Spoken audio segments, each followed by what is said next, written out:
حول ولا قوة إلا بالله العلي العظيم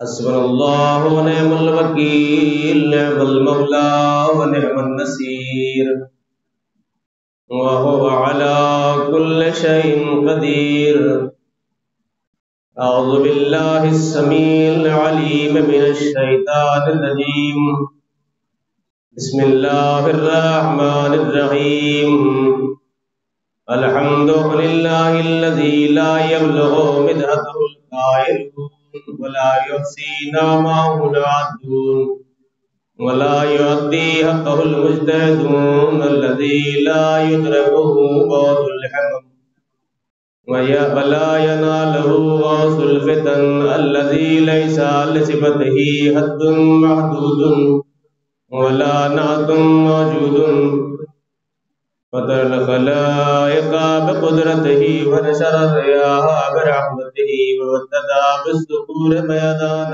أرضه والصلاة والسلام والتحية والإكرام على سيد أصل ما في الوجود سر الله في كل موجود نقطة دائرة الوجود صاحب لواء الحمد والمقام المحمود النبي المكي المدني القرشي العرشي الهاشمي المطلبي الابتهي السيد البهي والسراج المضيء صاحب الوقار والسكينة المدفون بأرض المدينة سيدنا ونبينا ومولانا بالقاسم محمد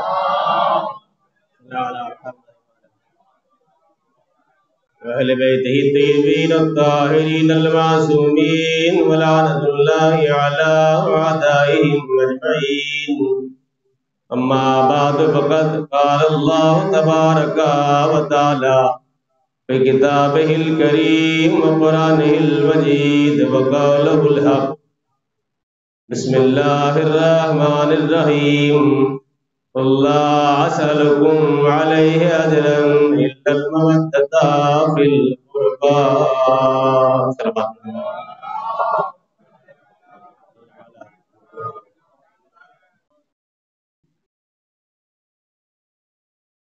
سامعین محترم، یقیناً محرم جو ہمارے درمیان وہ جلدی جلدی گزر رہا ہے، اس کی 30 کی تاریخ حاصل کر چکی ہے،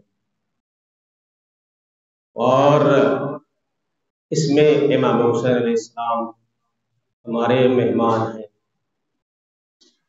یقیناً عزا خانے آباد ہے اور آپ کی سماعتیں بیدار ہیں۔ وہی قرآن مجید کی آیت کہ جس میں محبت مانگی گئی ہے، وہیں سے میں شروع کر رہا ہوں کہ قرآن مجید کی جتنی بھی آیات ہیں ان سب کا کوئی نہ کوئی پس منظر ہے، بغیر پس منظر کوئی آیت قرآنی نہیں ہے۔ چاہے آپ کسی بھی قرآن کی آیت کو مثال کے لیے ملاحظہ فرما سکتے ہیں تاکہ میں اس کو پورے طریقے سے وضاحت سے پیش کروں۔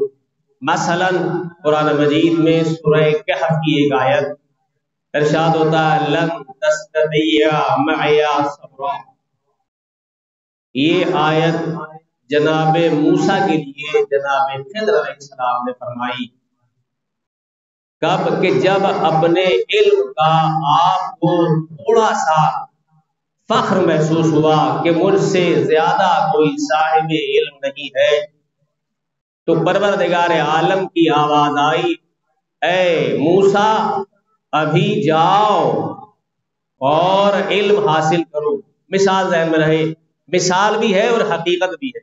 کتنی مثالیں ایسی ہوتی ہیں جو حقیقت نہیں ہوتی، مجاز ہوتی ہیں، یہ مثال ہے، حقیقت ہے۔ لہذا جاؤ موسیٰ علم حاصل کرو۔ لہذا موسیٰ جناب خضر کے پاس گئے اور جانے کے بعد کہا میں آپ کے پاس رہ کر کچھ علم حاصل کرنا چاہتا ہوں۔ بس ایک نتیجہ پیش کروں گا، واقعات سنے سنائے ہوتے ہیں، نتیجے سب کے الگ الگ تقریباً ہوا کرتے ہیں۔ فرمایا کہ میں تمہارے پاس رہ کر کچھ علم حاصل کرنا چاہتا ہوں. تو جناب خضر کا جواب آیا لن تستطیع معی صبرا.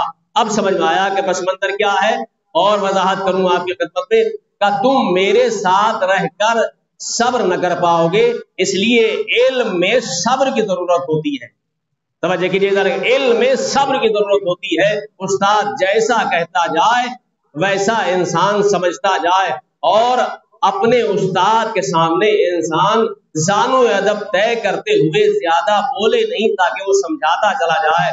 تو کہا ٹھیک ہے، جناب خضر جیسا انسان ایک مرتبہ جناب موسیٰ کو لے کر سب سے اول کشتی میں سوار ہوا. اور جب کشتی میں سوار ہوا ابھی کچھ دور چلے تھے کہ جناب خضر نے اپنے علم کے مطابق اس کشتی میں ایک سوراخ بنا دیا، ایک سوراخ بنا دیا. بس جیسے ہی سوراخ کیا جناب موسیٰ سے نہ رہا گیا اور کہا کیا آپ ہمیں اس کشتی میں ڈبونا چاہتے ہیں؟ اتنا سننا تھا کہ جناب خضر کا وہی جواب آیا لن تستطیع معی صبرا. میں نے پہلے ہی کہا تھا کہ تم ہمارے ساتھ صبر نہ کر پاؤ گے.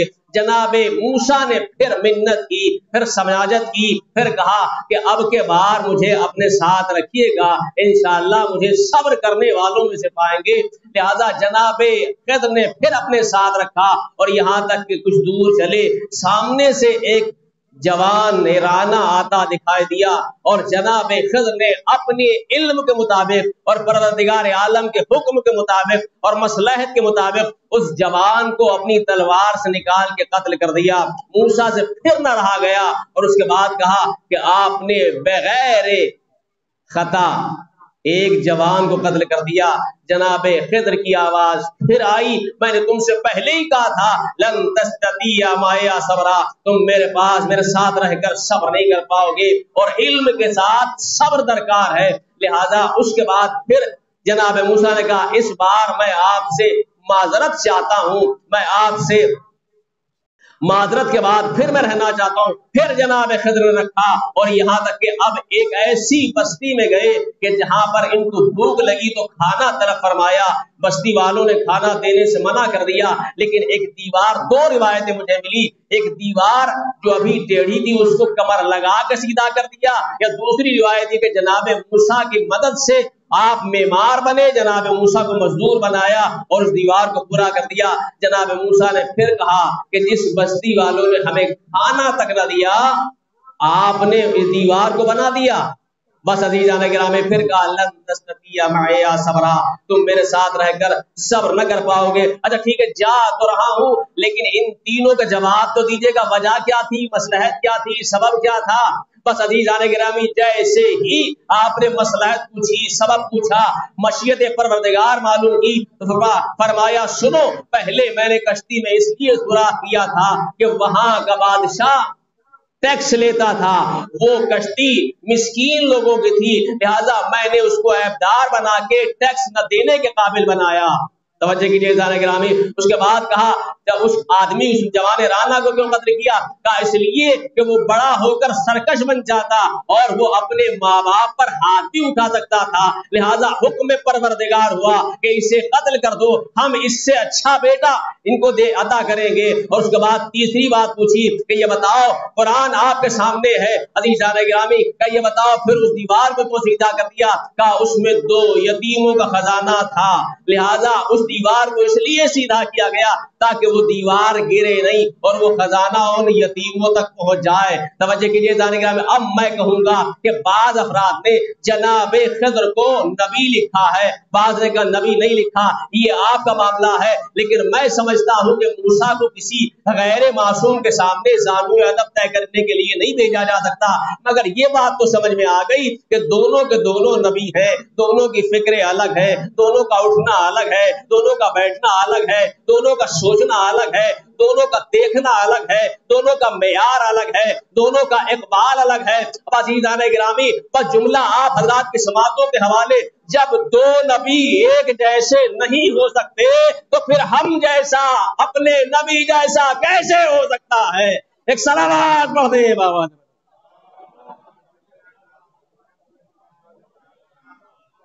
تو کہنا یہ چاہ رہا تھا آپ کی خدمت میں کہ ہر آیت کا ایک پس منظر ہوتا ہے. پس منظر ملاحظہ فرمایا لن تستطيع معي صبرا. اب اس کا پس منظر سنیے.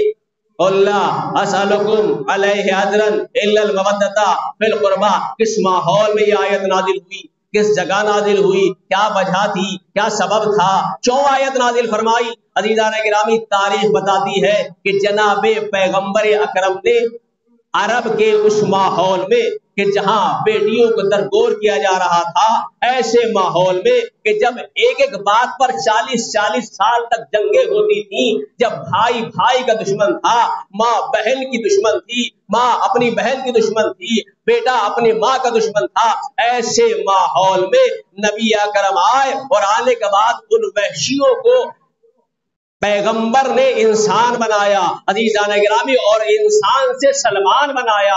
اور سلمان نہیں بلکہ یہاں تک نہیں چھوڑ دیا, بلکہ سلمان و منا اہل البیت کی سند دے کے واپس پلٹایا. ایسے ماحول میں پیغمبر اکرم کے لیے کچھ لوگ تھے, سبھی طرح کے لوگ ہوتے ہیں, کچھ لوگ تھے کہ آپ نے ہمیں انسان بنا دیا, اب ہمارا فرض یہ بنتا ہے کہ ہم آپ کو کچھ دے دیں, ہم آپ کو کچھ جو ہے اس کا انعام عطا فرمائیں. عزیزان گرامی, کچھ لوگ تھے جو دروازے پر کھڑے ہوئے تھے اور مخمل و طیبہ کے کچھ کھان لے کے آئے, کچھ طباق لے کے آئے جن میں اشرفیاں تھیں, جن میں سونے کے سکے تھے, کچھ خچر لے کے آئے, کچھ گھوڑے لے کے آئے, کہ آپ یہ لے لیجئے. بس عزیزان گرامی, وہ نبی کہ جس کی زبان پر وحی کا پہرا ہو, وہ کیسے کہہ سکتا ہے لاؤ دے دو؟ وہ خاموش ہوا, وہ رکا, اس نے توقف کیا. آیت پروردگار آئی کہ جو تمہیں دینے کے لیے آئے ہیں مال و متاع کی ضرورت نہیں ہے. اللہ اسألکم علیہ اجرا الا المودۃ فی القربى. ان سے کہیے اگر تم دینا ہی چاہتے ہو تو میرے اقربا میں مودت کریے. ایک صلوات پڑھ دے بابا.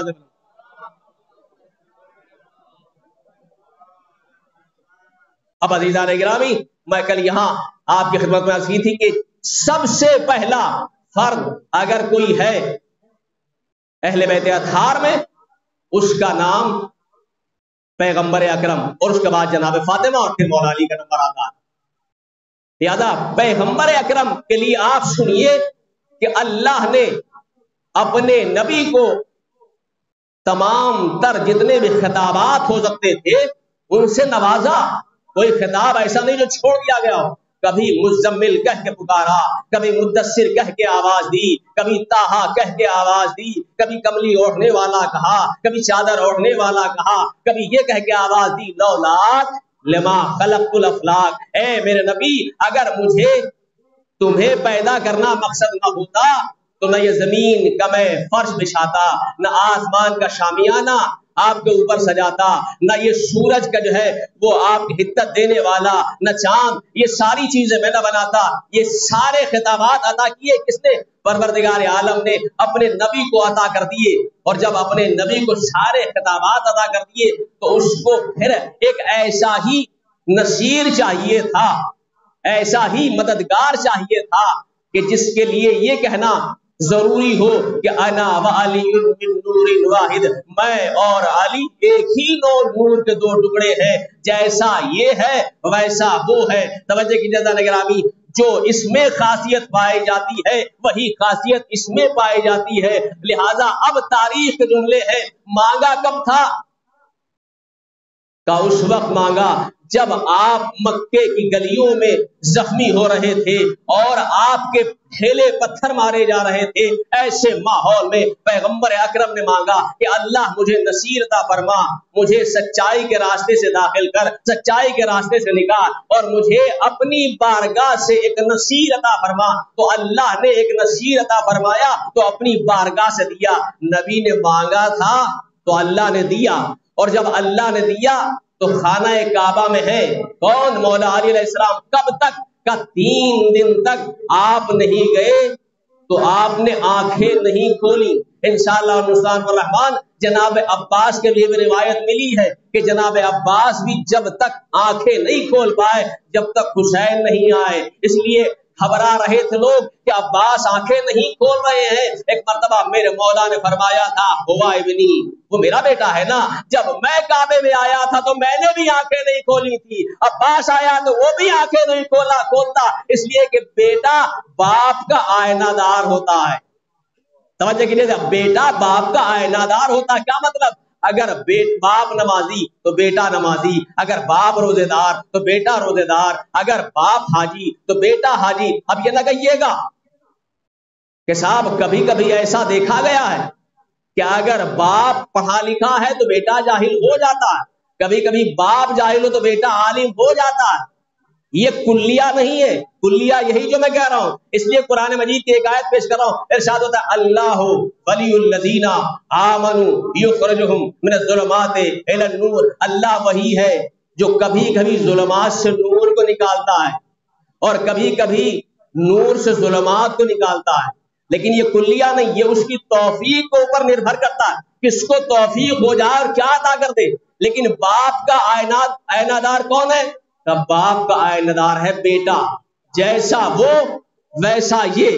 اب عزیزان گرامی، جب وہ ویسا یہ، تو اب خانہ کعبہ میں آپ آنکھیں نہیں کھول رہے ہیں، اور جب آنکھیں نہیں کھول رہے ہیں تو آپ 3 دن بعد آئے، آغوش میں لیا، وہ پورے واقعات نہیں پڑھنا، بس خالی اشارہ کر کے چلے جانا ہے. توریت و انجیل و زبور اور قرآن سنایا، پیغمبر نے تصدیق کی، لیکن ایسا نہیں کہ آج سنایا.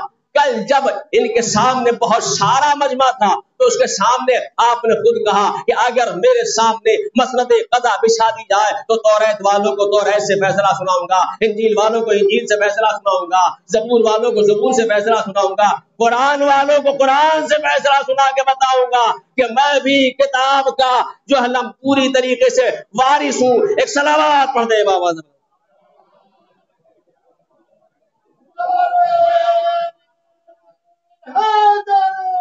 یا علی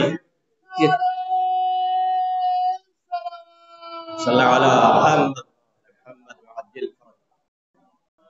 تو اس نے عزیزان گرامی اب تاریخ میں لکھا کہ جس وقت پیدا ہو گئے تو حدیثیں بہت ہیں، ایک انبار ہے، لیکن ان میں سے ایک حدیث میں آپ کی خدمت پیش کرتا ہوں کہ جناب پیغمبر نے مولا کے پیدا ہونے کے بعد ایک حدیث ارشاد فرمایا کہ اگر علی نہ ہوتے تو اللہ جہنم کو خلق نہ فرماتا. اگر علی نہ ہوتے تو اللہ جہنم کو خلق نہ کرتا. بس عزیزان گرامی، جیسے یہ حدیث جناب سلمان کے سامنے سب سے پہلے بیان فرمائی، اے سلمان سن رہے ہو؟ اگر اللہ علی کو نہ بناتا، اگر اللہ علی کو نہ بھیجتا، اگر اللہ علی کو نہ پیدا کرتا تو جہنم بھی نہ بناتا. یا یوں کہیے کہ ایک دوسری حدیث اسی سے کہ اگر دشمن علی نہ ہوتے تو اللہ جہنم کو پیدا نہ کرتا. اب سمجھ میں آیا، اب وضاحت ہوئی کہ علی کے دشمنوں کی وجہ سے اللہ نے جہنم کو بنایا. توجہ کہ اب یہ حدیث کس نے سنی؟ سب سے پہلے راوی ہے جناب سلمان. جناب سلمان ہے صحابی، اور ایسے صحابی ہے جو ایمان کے 10ویں درجے پر فائز ہیں. لہذا انہوں نے اس حدیث کو سنا، اور سننے کے بعد ابھی جانے لگے تھے کہ نبی اکرم نے پھر بلایا، سلمان جی حضور اس حدیث کو کسی سے نہ کہنا. کہا اچھا ٹھیک ہے. اب ایک پہرا لگا دیا کہ اس حدیث کو کسی سے کہنا نہیں ہے. کہا اچھا ٹھیک ہے، جب کہنا نہیں تو اب چلے. اور جب چلے تو ذہن میں تھا کہ نبی اکرم نے منع کر دیا کسی سے کہنا نہیں ہے. لیکن جنگلوں میں پہنچ گئے، اور جنگلوں میں پہنچنے کے بعد جب کوئی نظر نہ آیا کہ نبی نے یہ تو کہا کسی سے نہ کہنا، یہ تو نہیں کہا کہیں نہ کہنا، اور کرے جائے یہ تو نہیں کہا کہیں نہ کہنا. لہذا اب ایک ایسے کنویں میں کہ جس میں پانی نہیں تھا، جو اندھا کنواں کہلاتا، اس میں آپ نے اپنے منہ کو ڈالا، اور ڈالنے کے بعد کہا کہ اے اندھے کنویں سن رہا ہے؟ نبی اکرم نے ایک حدیث بیان فرمائی ہے، وہ حدیث یوں ہے کہ اگر دشمن علی نہ ہوتے تو اللہ جہنم کو خلق نہ فرماتا. بس عزیزان گرامی اتنا سننا تھا کہ روایتوں میں ملا کہ فوراً جیسے ہی زبان سے یہ جملہ نکلا، اس اندھے کنویں میں ایک چھوٹا سا پودا نمودار ہوا، سلمان دیکھ رہے ہیں ابھی اور بڑھا، ابھی اور بڑھا، ابھی اور بڑھا، یہاں تک ایک درخت بن گیا، تناور درخت بن گیا اور اس پر پتے آ گئے۔ جیسے ہی پتے آئے تو آنے کے بعد ہر پتے پہ لکھا تھا اگر دشمن علی نہ ہوتے تو اللہ جہنم کو نہ بناتا، جہنم کو خلق نہ کرتا۔ اور بات یہاں تک نہ ٹھہری بلکہ ہر پتے پہ لکھا ہوا تھا، پھر اس زور سے آندھی چلی کہ ہر پتا مدینے کے گھروں میں پہنچ گیا۔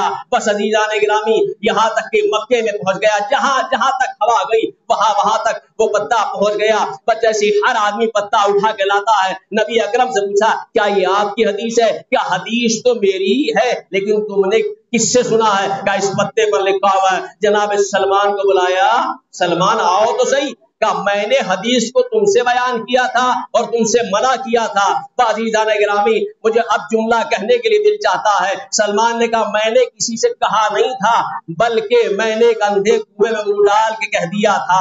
تو مجھے جملہ کہنے کا حق بنتا ہے کہ سلمان سے بھی علی کے فضائل برداشت نہ ہو سکے تو پھر اندھا کنواں بھی یہی کہے گا۔ جب سلمان جیسا صحابی برداشت نہیں کر سکتا تو پھر اندھا کنواں کیسے برداشت کر سکتا ہے؟ ایک صلوات پڑھ دیں بابا۔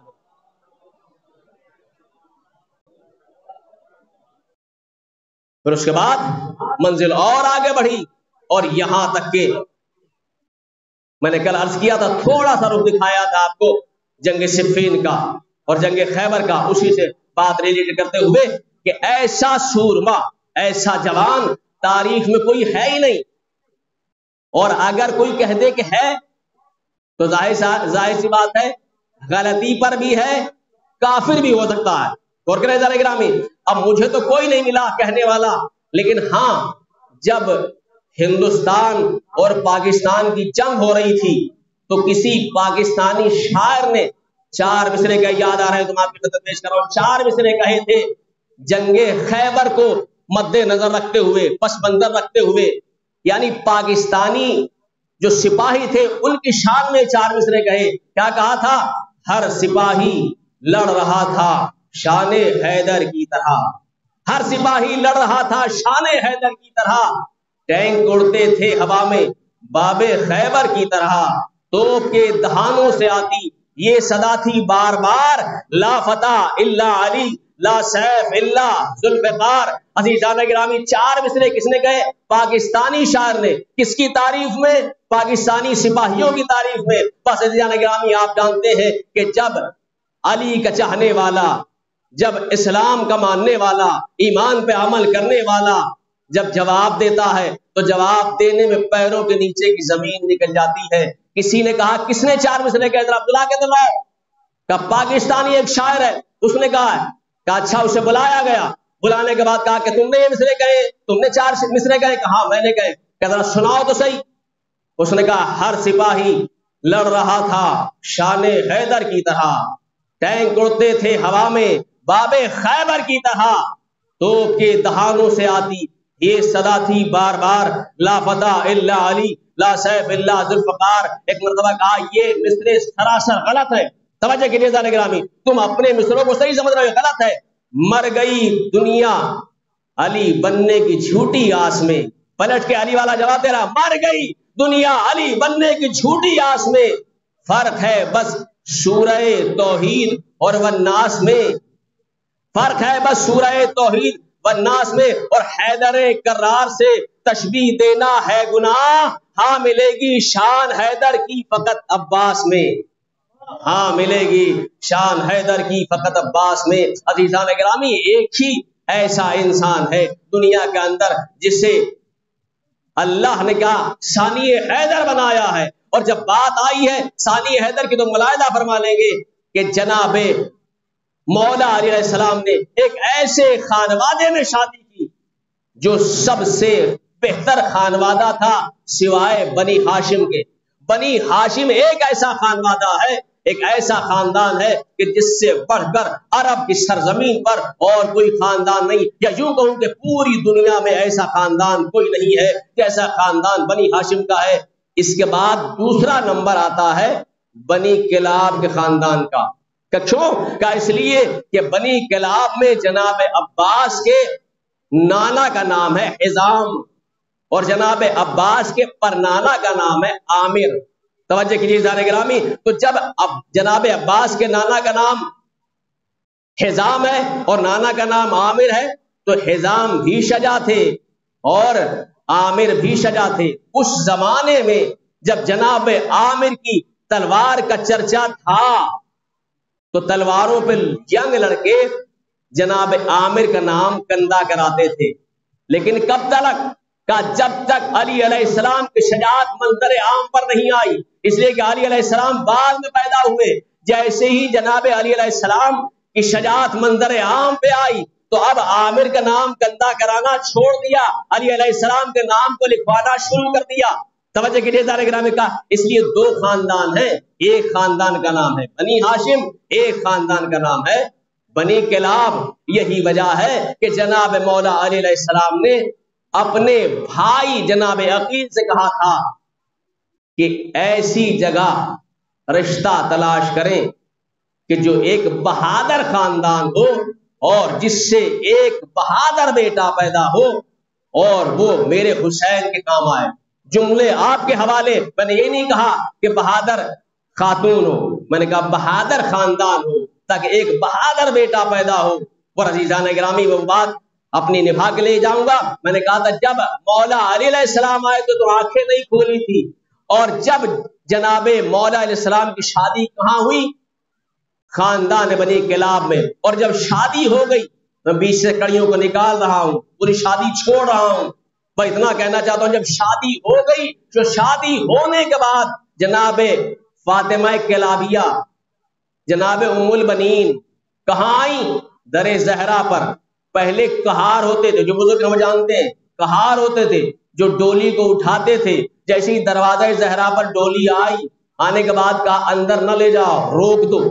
جناب فاطمہ کلابیہ نے ڈولی کو روکا, روکنے کے بعد رکھوایا اور اس کے بعد خود اتر گئی.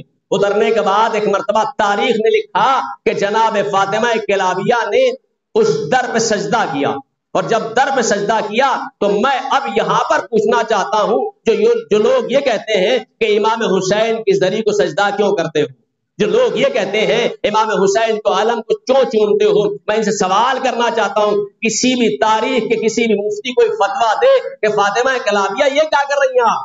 اور اس کے بعد آپ نے سجدہ کیا اور کہا یہ سجدہ تعظیمی کہلاتا ہے, سجدہ حقیقی اللہ کو ہے, سجدہ تعظیمی اہل بیت کو ہے. جب سجدہ کیا تو اس کے بعد پھر سر اٹھایا اور اٹھانے کے بعد کہا اے پروردگار گواہ رہنا, میں نے چوکھٹے زہرا پر قدم نہیں رکھا پہلے, بلکہ پہلے اپنا سر رکھا ہے. اور اس کے بعد پھر اندر چلی گئی, اور جب اندر چلی گئی تو ایک طرف سے آواز آئی جناب زینب کی, اما سلام. کلثوم کی آواز, اما سلام. حسن کی آواز, اما سلام. حسین کی آواز, اما سلام. لاکھوں سلام ہو ام البنین پر. عجیب جملہ کہا, مجھے اما کہہ کے سلام نہ کرو, میں اس دروازے کی کنیز بن کر آئی ہوں. اب سمجھ میں آیا کہ جناب عباس کی تربیت کیسی خاتون نے کی ہے. ایسی خاتون نے کی ہے جو خود اس دروازے کی کنیز کہتی ہوئی نظر آتی ہے کہ میں کنیز ہوں. تو پوری عمر جناب عباس نے امام حسین کو آقا کہہ کے پکارا, جبکہ بھائی تھے, کبھی بھائی نہیں کہا. اور اگر کہا تو جاتے وقت اس دنیا سے.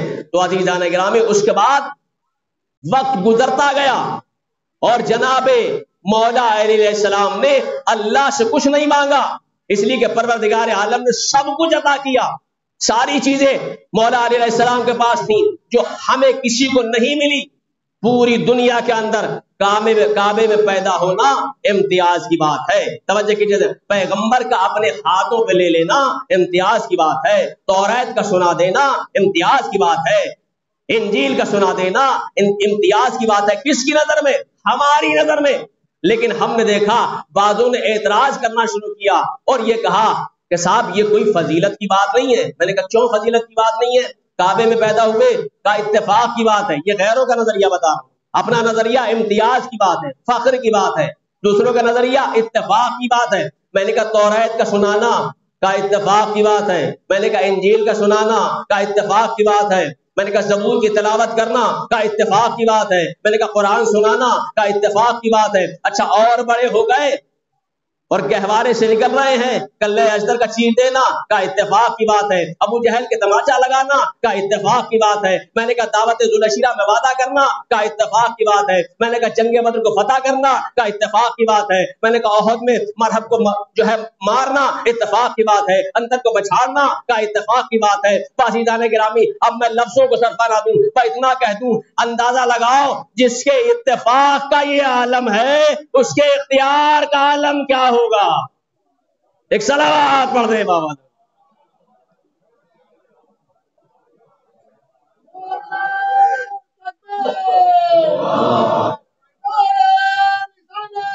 یا رسول اللہ،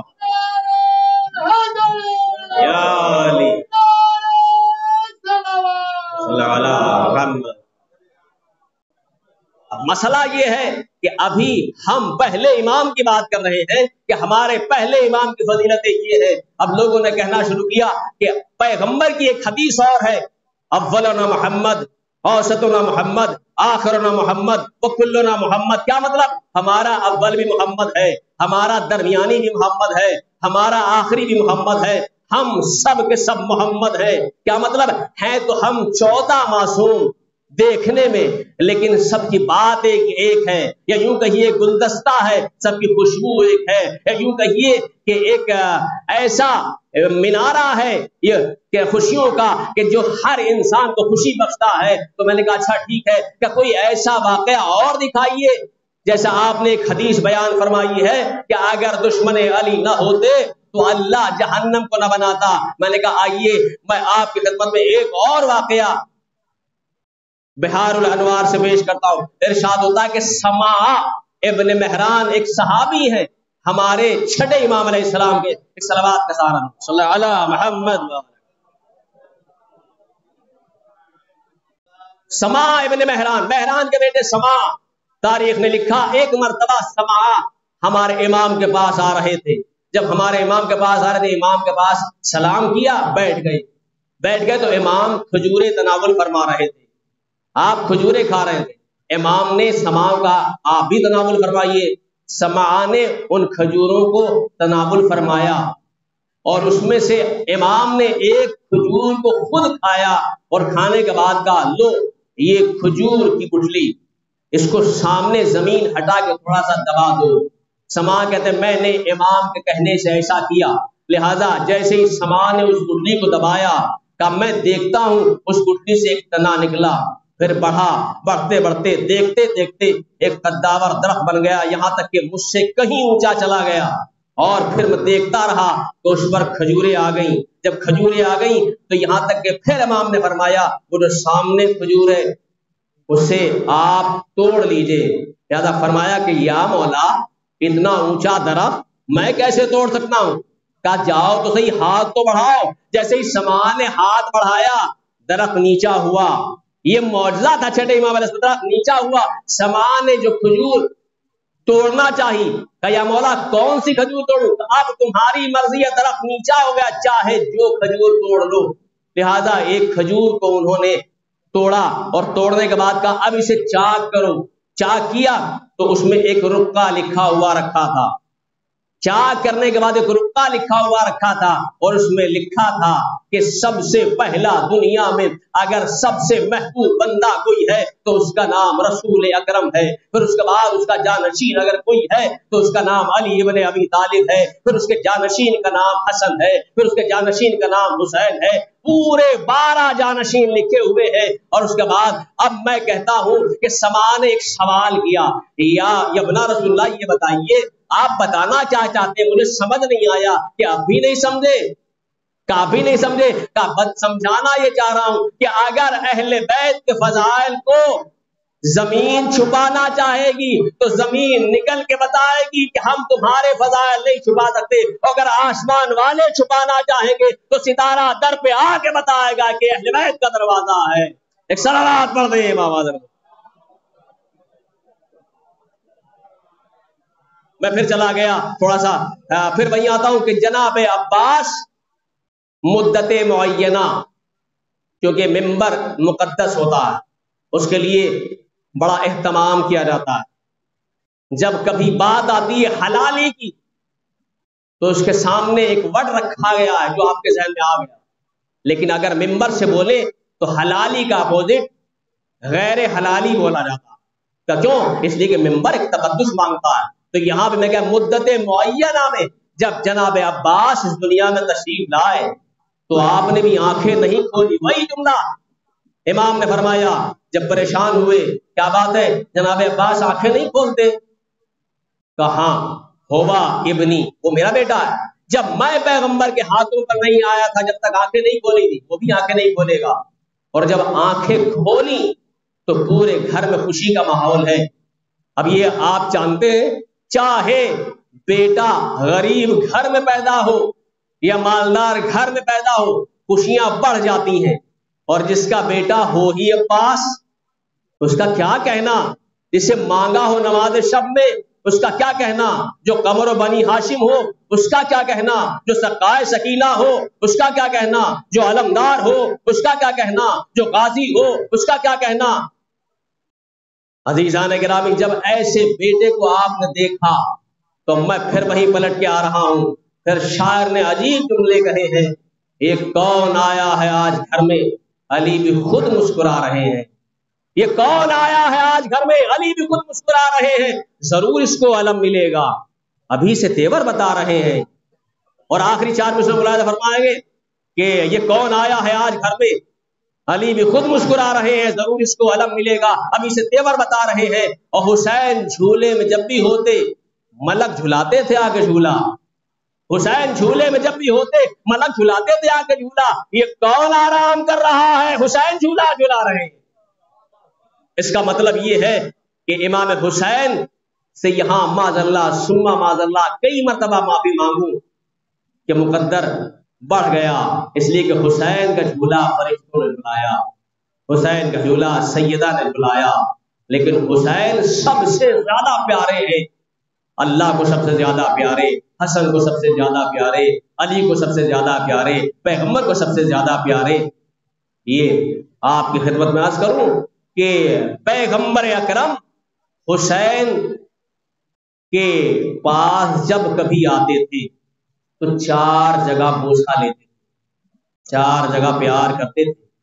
کون کون سی جگہ ہے وہ جہاں پیار کرتے تھے؟ آپ تاریخ نے لکھا, ایک پیشانی پہ پیار کرتے تھے, دوسرا بوسہ گلے پہ لیتے تھے, تیسرا بوسہ سینے پہ لیتے تھے, چوتھا بوسہ آپ رخساروں پہ کرتے تھے. عزیزان گرامی, اب میں کہوں گا یا رسول اللہ, پیار تو سب کرتے ہیں لیکن یہ آپ کے پیار کرنے کا طریقہ سب سے الگ ہے, سب سے جدا ہے. تو نبی اکرم جواب دیں گے, میں چہرے پہ اس لیے بوسہ دیتا ہوں کہ اس میں بہت ساری صفات میری پائی جاتی ہیں, بہت ساری صفات علی کی پائی جاتی ہیں, بہت ساری صفات سیدہ کی پائی جاتی ہیں. کیا یہ بات سمجھ میں آ گئی؟ آپ پیشانی پہ بوسہ کیوں دیتے ہیں؟ کہا تجھے کیا پتا, جب عاشور کا دن ہوگا تو ایک شقی اس کے پیشانی پہ پتھر مارے گا, میں چاہتا ہوں پہلے ہی پیشانی پہ بوسہ دے دوں. میں کہوں گا یا رسول اللہ آپ سینے پہ بوسہ کیوں دیتے ہیں؟ فرمایا ہاں, یہاں پر شمر کا گھٹنا ہوگا, حسین کا سینہ ہوگا. میں نے کہا یا رسول اللہ گلے پہ بوسہ کیوں دیتے ہیں؟ فرمایا یہاں پر گلے پر شمر کا خنجر ہوگا, میں پہلے سے بوسہ دیتا ہوں. عزیزان گرامی, کون حسین ہے؟ وہی حسین ہے نا کہ جس نے حج کو عمرے سے تبدیل کر دیا. آپ سمجھ گئے, آج 3 محرم گزر رہی ہے اور آج اس کے مسائل پڑھنا ہے جو حسین کا سفیر ہے, جو حسین کا ایلچی ہے, جس پر امام حسین کو اعتبار ہے, یا یوں کہوں کہ اللہ کے شیر کے شیر کا شیر ہے. عزیزان گرامی, بس اتنا اعتبار ہے. لوگ یہ کہتے ہیں, سوال کرتے ہیں کہ یہ بتائیے کہ جناب امام حسین نے جناب مسلم کو کوفے بھیجا ہی کیوں؟ قرآن مجید کی ایک آیت پیش کرتے ہیں امام حسین کے لیے بھی اور جناب مسلم کے لیے بھی. ارشاد ہوتا ہے لا تلقوا ایدیکم الی التہلکہ. قرآن مجید کی آیت کیا ہے؟ تم اپنے ہاتھوں کو بلا وجہ ہلاکت میں نہ ڈالو. لہذا بعض افراد کہتے ہیں معاذ اللہ ثم معاذ اللہ کہ جناب امام حسین نے کربلا جا کے اپنے کو ہلاکت میں ڈال دیا۔ توجہ کیجیے ذرا گرامی، میں آپ کی خدمت میں یہ بھی پیش کروں گا، لیکن آج جناب مسلم کے لیے پیش کر رہا ہوں کہ جناب مسلم نے اپنے کو ہلاکت میں نہیں ڈالا، امام حسین نے بلا وجہ نہیں بھیجا۔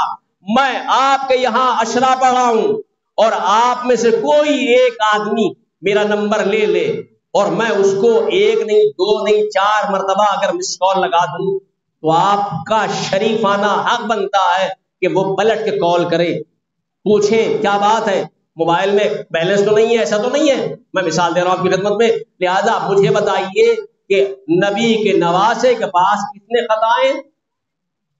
12,000 خطیں۔ کس کے پاس؟ امام حسین کے پاس۔ کس کے؟ کوفیوں کے۔ 12,000 خطائیں، اور سب سے پہلا خط سلیمان ابن سرخ خدائی کا ہے۔ آپ جانتے ہیں، اب مختار نامہ آپ نے دیکھا باقاعدہ طور سے، اگرچہ ابن کثیر میں آپ پڑھ سکتے ہیں، تاریخ میں پڑھ سکتے ہیں، یہ ساری چیزیں ہیں، اور اس میں وہ چیزیں لکھی ہیں جو مختار نامے میں دی نہیں گئی ہیں کسی وجہ سے، مسلحت ہے۔ اور جانے گرامی، مسلحت کیا؟ میں ایک بات پیش کر رہا ہوں، مثلا جناب مختار نے اللہ انہیں غریق رحمت فرمائے اور ان کو اعلیٰ سے اعلیٰ مقام عطا فرمائے، امام حسین کے خون کا بدلہ لے کر، اگرچہ مکمل بدلہ کون لے گا؟ امام زمانہ علیہ السلام لیں گے، لیکن بدلہ لے کر امام زمانہ اس دور کے چوتھے امام علیہ السلام کو خوش کیا، اور جب انہوں نے خوش کیا تو وہ ساری چیزیں کیوں نہیں دکھائی گئی؟ اس لیے کہ جناب مختار نے کتنے دشمن ایسے ہیں جن کو قینچیوں سے کاٹا، مختار نامے میں کہیں نہیں دکھائی گئی۔ عزیزان گرامی، بہت ساری چیزیں اور بھی ہیں، مثلا نعمان سے پہلے جو وہاں کا کوفے کا گورنر ہے اس کا نام ہے مغیرہ ابن شعبہ، نہیں دکھایا گیا ہے۔ تو کچھ چیزیں چھوٹی ہوتی ہیں، بڑی نہیں کی جا سکتی، لہذا میں آپ کی خدمت میں عرض کر رہا ہوں، جناب مسلم کیوں گئے؟ کہ 12,000 خط آ چکے تھے، اس لیے امام حسین کو ضروری تھا کہ اپنے ایک سفیر کو بھیجیں، اپنے ایلچی کو بھیجیں، اپنے ایک نمائندے کو بھیجیں۔ جب جناب مسلم کوفے آ گئے تو لکھا ہے کوفے آنے کے بعد مہمانداری ہوئی، جناب ہانی کے یہاں ٹھہرے، اس کے بعد جناب مختار کے یہاں ٹھہرے، لیکن جس مسجد میں نماز پڑھائی تھی جب اعلان ہو گیا، کس نے اعلان کیا؟ ابن زیاد نے اعلان کرایا۔ ابن زیاد کہاں کا گورنر تھا؟ بصرے کا۔ یہاں کون تھا؟ نعمان تھا۔ بصرے سے کس نے بھیجا؟ یزید نے خط لکھا، جلدی جاؤ، مسلم کے بہت سارے سپورٹر ہو گئے ہیں، تم جا کے سارے سپورٹروں کو کاٹ دو اور تم وہاں جا کے خود قبضہ کر لو، نعمان کو اتار دو، خود بیٹھ جاؤ۔ آیا، نقاب ڈال کے آیا، گھوڑے پہ سوار ہو کے آیا، پتہ نہ چل سکا لوگوں کو کہ آیا ابن زیاد آیا ہے یا فرزند رسول آئے، سب نے سمجھا امام حسین آ گئے۔ عزیزان گرامی، آنے کے بعد نعمان کو اتار دیا، خود بیٹھ گیا، اور اس کے بعد حکم دے دیا کہ جناب مسلم کو کوئی پناہ نہ دے، اور اگر کوئی پناہ دے گا تو ہم اس کے ساتھ اچھا سلوک نہیں کریں گے۔ عزیزان گرامی، تاریخ بتاتی ہے کہ جناب مسلم کے ساتھ جب لڑائی تیار ہوئی، لڑنے کے لیے کچھ فوجیں بھیجی، تو 2 روایتیں ملی، ایک میں لکھا ہے کہ رسالہ بھیجا، دوسرے میں لکھا 700 کا رسالہ بھیجا۔ 700 افراد تھے جناب مسلم کو جو ہے مارنے کے لیے آئے تھے۔ جب جناب مسلم کو 700 افراد کو قتل کر دیا جناب مسلم نے دفاعی اعتبار سے، تو اس کے بعد 500 کا رسالہ اور بھیجا گیا۔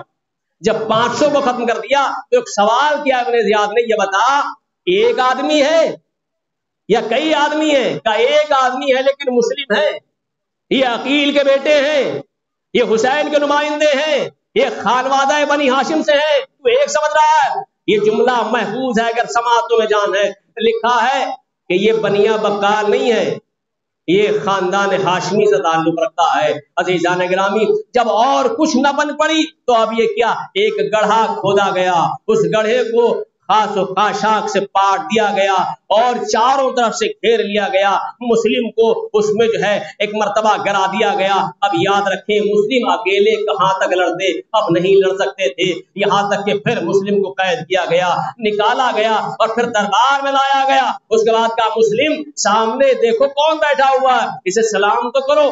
جناب مسلم نے ایسے عالم میں کہا، میں ایسے انسان کو کیسے سلام کروں جو حسین علیہ السلام کا دشمن ہے، جو شریعت کا دشمن ہے، جو ایمان کا دشمن ہے، جو اسلام کا دشمن ہے۔ میرا امیر صرف اور صرف حسین علیہ السلام ہے، میں اسی کو سلام کا۔ اچھا تم بنی ہاشم یہی بات ہے،